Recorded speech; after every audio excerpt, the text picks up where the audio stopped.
Osaka is known as Japan's kitchen, but if you're planning your first visit and searching for things to do in Osaka or what to do in Osaka, you've probably run into the same problem we did. Many guides are out of date. They might send you to the closed Expo Island, the wrong observation deck, or a market that gets packed with tourists by lunchtime. Most first-time visitors only have a day or two here, usually between Tokyo and Kyoto, so wasting time really hurts. We want to help with that. Welcome to the Itinerant Traveler. We're counting down the 14 best things to do in Osaka, starting from number 14 up to the one you absolutely should not miss. Everything is current. We'll let you know the best times to visit, what to skip, and you'll end up with a 3-day Osaka itinerary you can use. If you find this helpful, please like the video. You can find ticket links in the description. Let's start with what you can skip, since old lists often waste your time. The expo's finished, and the island is being demolished, so there's nothing to see there. You only need one observation deck. Also, Kuromon Market is not a good spot for dinner, and we will explain why. Everything else we mention is open and worth visiting. Next, here's how Osaka is laid out. Once you understand this, the city feels much less confusing. There are two main areas: Minami in the south, around Nara and Dotonbori, which is full of neon lights and street food, and Kita in the north, around Umeda, with tall buildings, shopping, and train connections.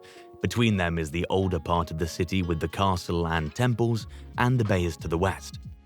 For your first trip, stay in Minami near Nara.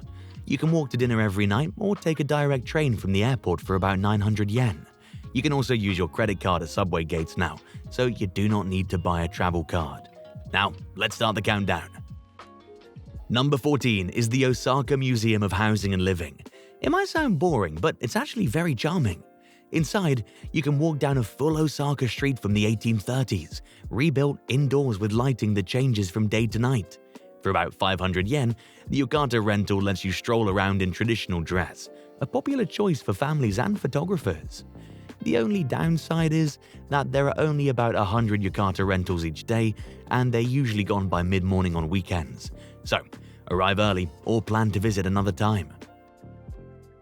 Number 13 is Sumiyoshi Taisha, one of Japan's oldest shrines. It's built in a traditional Japanese style predating any mainland influence, and features a steep red and white drum bridge over a pond, making it one of the prettiest places in the city. Getting there is part of the experience. You take the Hankai tramway, Osaka's last streetcar, through old southern neighborhoods for just a few hundred yen. This is a quiet, historic area that most first-time visitors miss. Only skip if you're short on time, since it is the furthest out. Number 12 is the teamLab Botanical Garden in Osaka. Unlike the crowded indoor teamLab museums, this one's outdoors in a real botanical garden at Nagai Park. After dark, it turns into a field of digital art, with glowing ponds and trees that change color as you walk by. It goes well with a visit to Sumiyoshi, since both are in the south. You can get tickets to Nagai Park via the link below, but check the weather first, since almost everything is outdoors. If it's raining heavily, it's best to skip this spot. Number 11 is the Osaka Aquarium Kaiyukan, one of the world's largest aquariums. It's built around a huge central tank where whale sharks swim. Plan to spend about 2 hours here and book your Kaiyukan tickets online ahead of time, since prices go up as it gets busier. For families with young children, this is an easy and fun half-day activity. If you're traveling as a couple and have limited time, the Bay Area is the first thing you should skip. Number 10 is Shitennoji, the oldest temple in Japan, founded more than 1400 years ago. What is special is how peaceful it remains, a 5-story pagoda and a quiet garden you can often enjoy alone, without the crowds you find in Kyoto. If you want a real temple experience and a break from the busy city, the Shitennoji temple in Osaka is perfect. Only skip it if you've already seen enough temples in Kyoto. Number 9 is actually 2 places. Shinsaibashi is a long covered shopping arcade with hundreds of shops under one roof, making it a great option for a rainy afternoon. Next to it is Amerikamura, Osaka's street-style area, filled with vintage and thrift shops and lots of people watching. If you like shopping or need to escape bad weather, this is the place to go. If not, just walk through Shinsaibashi on your way to dinner so you do not miss anything. Number 8 is the Umeda Sky Building, which has an open-air rooftop observatory where you can stand outside and look over the north side of the city. At the base is Grand Green Osaka, a new park with an international food hall and even an onsen, making it a great place to spend a relaxed morning. If you have the Osaka Amazing Pass, which is now digital only, free entry to the observatory ends at 3 o'clock, so go up before then or pay extra for sunset. Only skip this if you're planning to visit Abeno Harukas for its big city view. Quick pause before we get to the top 7. Leave a comment to let us know which places made your list and whether this is your first trip or a return visit. Your feedback helps other travelers who are planning right now. Now, let's get back to the countdown.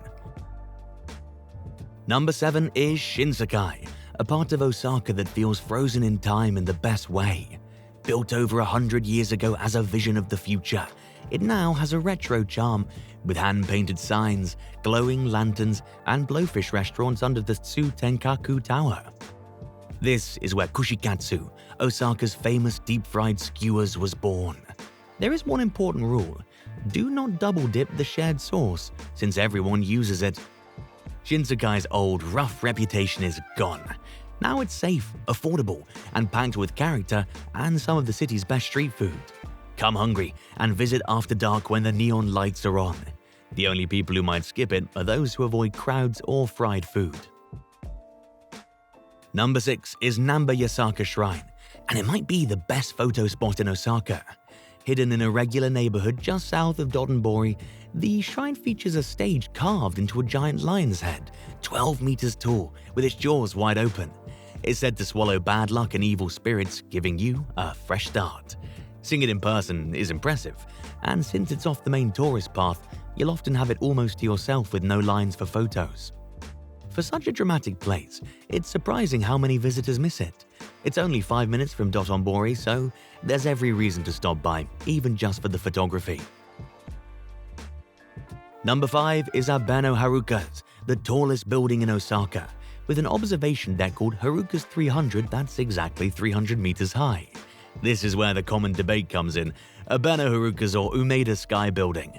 Harukas is taller and fully glass-walled, giving you a complete view across the whole city. Umeda Sky is lower but open air, so you really feel the height. For your first trip, we recommend Harukas for the view and Umeda Sky for the open-air experience, but do not pay for both. If you've already visited Umeda Sky, you can skip this one. Number 4 is Kuromon Ichiba Market, the city's most famous food market. And here's the warning we mentioned. Kuromon is a street paradise if you go at the right time, but it becomes a tourist trap if you go at the wrong hour. If you arrive at lunchtime, you might pay 2,000 yen for a single grilled scallop and be packed in with crowds. Instead, go early, before 10, and try a few grilled snacks while it's still quiet. For a proper meal, head 1 block off the main street to the Uranamba alleys where locals eat. If it's already midday and you're hungry, it's better to eat somewhere else. Number 3 is Osaka Castle. The park around the castle is worth spending a whole morning, and the view of the castle over the moat is one of the best in Japan. There are 2 things to keep in mind. Go early or late to avoid the midday crowds and long ticket lines, and remember that the inside is a modern museum with an elevator, not an old wooden castle. Most people do not realize that the best views are free, from the outer moat and Nishinomaru Garden across the water. If the line's long, skip going inside. The real highlight is outside. Number 2 is Dotonbori, the Osaka you see on every postcard. The canal, the giant Glico-man sign, and neon signs reflecting the water. It's also the best place for street food, with takoyaki and okonomiyaki everywhere. The main rule: visit Dotonbori at night. During the day, it's just a crowded street with the lights off, but after sunset, the whole area comes alive. Take a quick detour into Hozenji Yokocho, a hidden alley lit by lanterns with a moss-covered shrine where you can splash water for luck. Almost no one taking photos of the Glico-man finds this spot. The only mistake is visiting Dotonbori at noon. Before we get to number 1, here's one place we left out on purpose: Universal Studios Japan. It's a great park, and Super Nintendo World is a big attraction, but it takes a full day, with tickets that can sell out and an app to help you manage the lines. Whether it's worth your time depends on who you're traveling with, So we made a separate guide for visiting Osaka with kids. And number 1, here's the surprise. The best thing you can do in Osaka is actually a day trip out of the city to Nara. It's about 45 minutes away, and nothing in Osaka quite compares. You'll see hundreds of friendly, bowing deer roaming free, a giant bronze Buddha inside one of the world's largest wooden buildings, and a park where you could spend the whole day. Here's a tip to save your time. For the Nara day trip, take the Kintetsu line to Nara Park instead of the JR line. It drops you just 5 minutes from the deer, while JR leaves you a 20-minute walk away, and it's worth the extra fare even if you have a JR pass. Also, keep your passport with you, because the Yoshikien Garden is free for foreign visitors. This is the best value day of your trip, unless you only have 2 days, since Nara replaces a city day rather than adding one. So, how do all 14 stops fit into your trip? You really only need 3 days in Osaka, plus the day trip to Nara. On day 1, explore Minami. Visit Kuromon Market early, then Dotonbori and the Lion Shrine at night. Day 2's for the historic side. See the temples, castle, Shinsekai, Harukas for the view, and teamLab after dark. On day 3, split your time between Umeda and the Housing Museum. Then visit the aquarium if you have kids, or Nara if you're traveling with adults. That's 14 stops in 3 days with almost no backtracking. Thanks for watching the Itinerant Traveler. Until next time, safe and happy travels.